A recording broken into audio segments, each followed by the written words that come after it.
প্রধান ভাইকে, সাবেক এমপি নাজমুল হক প্রধান।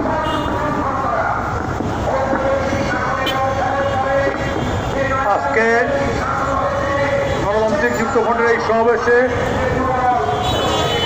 সম্মানিত নেতৃবৃন্দ, সাথী ভাই ও বোনেরা, দীর্ঘক্ষণ আলোচনা শুনেছেন। আমি বেশি কিছু বলবো না। আমরা দেখেছি, আমরা জানি সবাই, বাংলাদেশে কয়েক সপ্তাহ আগে আমাদের জাতীয় নির্বাচন সম্পন্ন হয়েছে।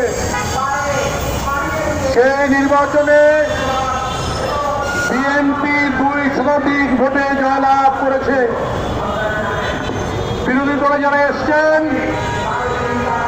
তারা এক সময় ক্ষমতার সঙ্গে জড়াজড়ি করে থাকতেন, বিএনপির সঙ্গে জড়াজড়ি করেছিলেন, কখনো বিরোধী দলের ভূমিকা পালন করেন নাই। এই দলটি এই জোটটি 71 সালে আমেরিকার নির্দেশে বাংলাদেশে মুক্তিযুদ্ধের বিপক্ষে অবস্থান গ্রহণ করেছিল। আমরা জানি মার্কিন সাম্রাজ্যবাদের সঙ্গে তাদের সম্পর্ক কি।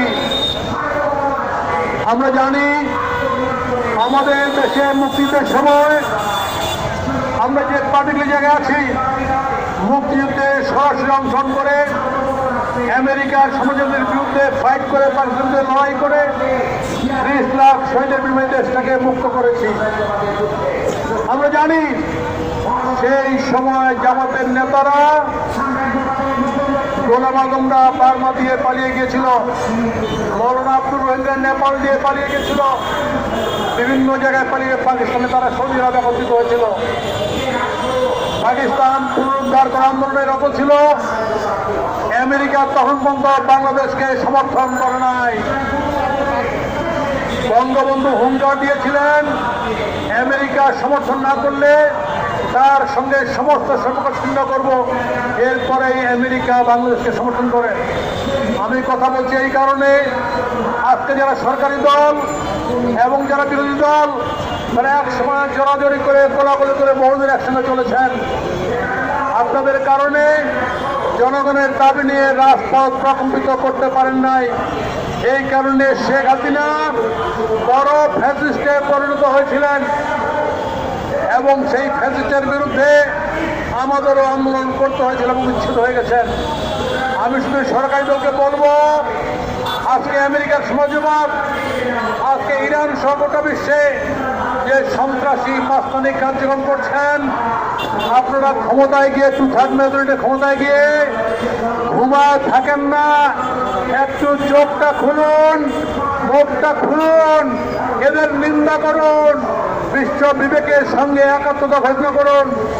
যদি না করেন, আজকে এই আমেরিকা সব কর্মকাণ্ড গোটা বিশ্বে আরেকটা যুদ্ধ যে বাঁধাবে, এতে কোনো সন্দেহ নাই।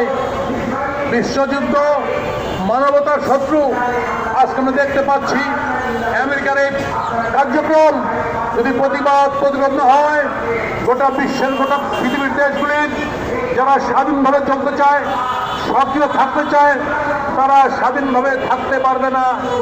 আমাদেরকেও মাঝে মধ্যে, যেটা বললেন একজন বক্তা, আমাদের সরকারকে অভিনন্দন জানানোর মধ্য দিয়ে প্রধানমন্ত্রী বলেছে তাদের সঙ্গে সামরিক চুক্তি করতে হবে। আমি পরিষ্কার করে বলছি বর্তমান সরকারকে, এখনো ঘুমায় থাকেন না, চোখ খুলে মুখ খুলে বলুন আপনাদের এই কর্মকাণ্ড আমরা নিন্দা করি। আমি বক্তব্য না বাড়িয়ে যারা বিরোধী আছেন সবাইকে গণতান্ত্রিক জোটের পক্ষ থেকে, যুক্তফ্রন্টের পক্ষ থেকে, আমার দলের পক্ষ থেকে শুভেচ্ছা জানিয়ে শেষ করছি। মেহনত মানুষের অবশ্যম্ভাবী। ধন্যবাদ সবাইকে।